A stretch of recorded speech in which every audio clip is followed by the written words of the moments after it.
Hello दोस्तों, नमस्ते प्रणाम। मैं हूं निशा मौर्य। अपनी यूट्यूब फेसबुक पे एक कांवरिया गीत लेके आए। कैसे लगा कमेंट में जरूर बताओ जा। अच्छा लगे तो भैया बहनी प्लीज़ लाइक सब्सक्राइब शेयर जरूर कर जा।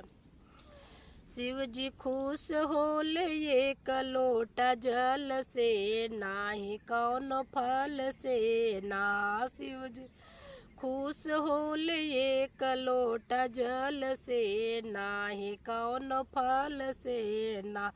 नाही मिश्री मलाई, नाही पूड़िया मिठाई, नाही मिश्री मलाई, नाही पूड़िया मिठाई। जे बिकावर लेके पहुँच नीरछल से, एक लोटा जल से ना। जे बिकावर लेके पहुँच नीरछल से, एक लोटा जल से ना। शिव जी खुश होले एक लोटा जल से, नाही कौन फल से ना।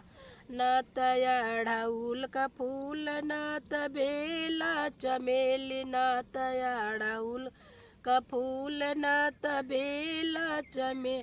शिव जी खुश होले एक बेला पत्र से, नाही कौन फल से ना। शिव जी खुश होले एक बेला पत्र से, नाही कौन फूल से ना।